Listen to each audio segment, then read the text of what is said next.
Oke guys, gue ada sebuah komen menarik nih seputar PMO pastinya.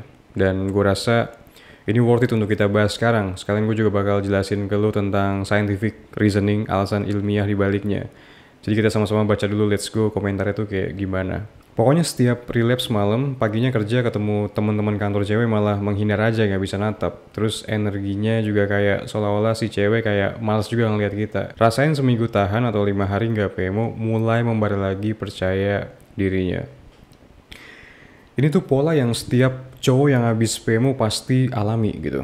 24 jam setelah relapse itu, lu berada di kondisi yang rendah secara energi, low energi banget gitu kan rasanya, dan orang lain bisa merasakannya karena kita bergerak nggak cuma di area 3 dimensi tapi juga 4 dimensi, dimana kita bisa ngerasain energi dan vibrasi seseorang yang mana gara-garanya ini ngeganggu lu di urusan interaksi sosial. Misalnya nih, lu kerja sebagai seorang customer service gitu, setiap pagi terima telepon, berhadapan sama orang.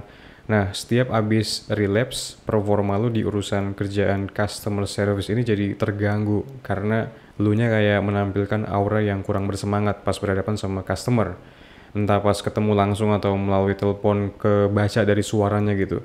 Ya, ya, ya, ya, ya, ya. Let me guess, Tiny, a small salad. Terus nanti customernya komplain ke perusahaan, terus nanti lu dikasih warning sama atasan. Karir lu jadi terancam gitu gara-gara PMO. Relapse itu menurunkan performa lu sebagai individu, sebagai seorang cowok yang harusnya bisa lebih full energi, fokus, konsen, membara gitu, full performance pas lagi bekerja apapun kerjaannya. Ini bukan sekedar asumsi gua, by the way. Ini hubungan antara lemes setelah ejakulasi, entah dari PMO atau berhubungan badan yang real, itu udah umum banget di dunia tinju atau martial arts yang di luar negeri. Tapi kalau yang di Indo gue belum tahu apakah mereka udah aware sama semen retention ini. Kayaknya udah sih. Jadi Muhammad Ali, Mike Tyson, Khabib Nurmagomedov ya kalau nggak salah namanya. Sorry kalau ejanya salah. Mereka ini pas lagi di kondisi prime-nya itu abstain, no fap.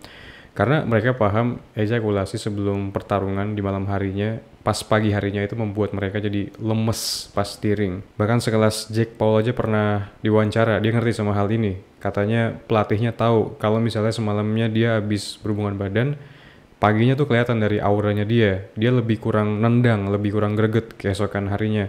Pas lagi latihan, kelihatan lebih lemes, lebih lesu. And my coach BJ will be like, "Did you have sex last night?"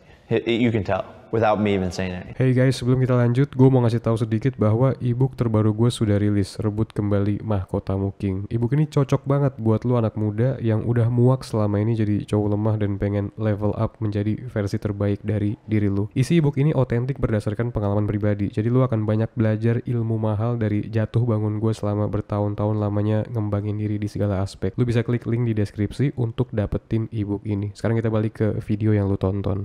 Jadi kan maksud gue ini nggak cuma di ranah tinju aja gitu, penerapannya di semua aspek pun pasti terdampak setelah lu relapse PMO, terutama di area-area yang lu itu butuh produktif, butuh konsen, butuh fokus, butuh pakai otak biar bisa maksimal pas ngelakuinnya. Secara ilmiahnya itu kenapa lu merasa lesu, merasa low energy, merasa stres setiap kali habis relapse PMO, yaitu karena hormonal crash seperti yang pernah gue bahas di video-video sebelumnya. Ejakulasi berarti nutrisi penting terbuang dari tubuh lo, zat kehidupan, zat yang digunakan untuk membuat bayi kan idealnya kan, tapi lo malah buang ke tisu atau ke kamar mandi, yang mana ini sangat menyimpang dari apa yang alam semesta tetapkan. Hormon yang naik setiap ejakulasi itu namanya prolaktin. Nah, efek dari naiknya hormon ini udah terbukti secara ilmiah bikin lu lesu, lemes, dan kurang bertenaga di tubuh seorang cowok. Terus juga hormon dopamin juga crash, dari yang sebelumnya menggebu-gebu itu jadi turun lagi, reset lagi, balik lagi ke level baseline-nya. Yang mana ini bikin lu jadi low motivation, rendah motivasi. Ini kondisi yang tidak optimal banget buat lu untuk kerja produktif, konsen, fokus. Susah jadinya karena secara biologis badan lu lemes, ngantuk, jadi ya pengennya paling rebahan, nyenderan di sofa, scrolling, tiduran, ya kan. Sayang banget gitu, energi lu terbuang sia-sia di sini buat kenikmatan sesaat yang nggak ngasih lu apa-apa. Terus tadi di komen dia juga bilang, rasain seminggu tahan atau 5 hari nggak PMO, mulai membara lagi percaya dirinya. Jadi alasan ilmiah di balik ini lagi-lagi karena hormon, yaitu testosteron yang udah terbukti secara ilmiah kadarnya itu naik sekitar 145% dari level baseline lu pas lu menyentuh 7 hari pas lu 7 hari abstain. Tapi perlu dicatat kenaikan ini cuma sementara, kayak memuncak sehari doang, habis itu turun lagi ke level baseline-nya tergantung baseline testosteron lu setinggi apa. Tapi tentunya lebih tinggi gitu dibandingkan pas abis O, karena emang setiap abis O itu testosteron drip turun, sama halnya kayak prolaktin yang naik, karena testosteron dan prolaktin itu punya hubungan yang inverse, yang berlawanan, satu naik satu turun, satu turun satu naik di 24 jam setelahnya terutama. Jadi setelah 7 hari yang testosteron naik itu bakal turun lagi tapi stabil, enggak membuat lu lemes kayak sehabis O.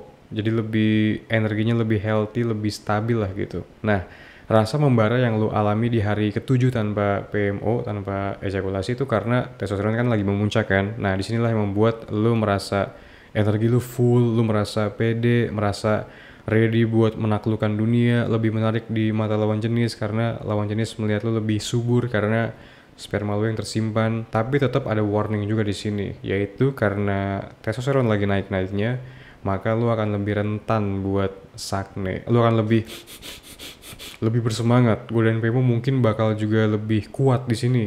Lu akan lupa tentang gimana rasanya menderita kemarin abis relapse dan jadi lebih ngegampangin mungkin. Jadi lu harus ekstra hati-hati banget di fase 7 hari ini. Ketika testosteron lagi spiking, hindari scrolling kebanyakan, mengurung diri di kamar, sering-sering keluar rumah, aktivitas fisik, olahraga gila-gilaan kalau perlu, biar energi dari testosteron ini disalurkan buat kegiatan yang semestinya yang lebih sehat. Dari ngeliat fakta ini gue jadi miris gitu kan. Miris ke siapa ngap? Miris ke para cowok yang nggak sanggup nahan minimal seminggu aja, dimana mereka jadinya nggak pernah ngerasain gimana sih rasanya testosteron itu memuncak di hari ke-7. Para cowok-cowok, para pria-pria yang malang ini selama ini beraktivitas di kondisi mental dan fisik yang suboptimal gitu kan.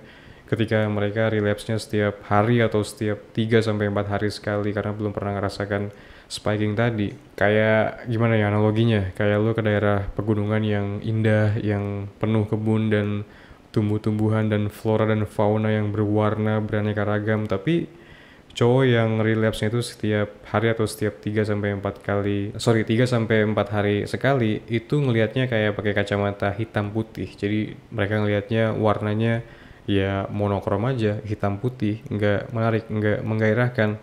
Sementara cowok yang hidupnya udah bebas dari PMO, udah berbulan-bulan nggak PMO atau at least nyentuh 7 hari untuk ngerasain testosteron naik tadi itu, mereka ngelihatnya itu ya full berwarna tanpa kacamata hitam putih, begitu indah dan begitu enak dipandang. Itulah worth it-nya hidup tanpa PMO dan lo harus mencapai kondisi ini sesegera mungkin. Like, share, comment, subscribe as always. Kalau lo pengen deep dive lebih mendalam lagi tentang segala hal yang lo pengen pahami tentang PMO, kehidupan seorang cowok, lo bisa cek ibu gua, linknya ada di deskripsi.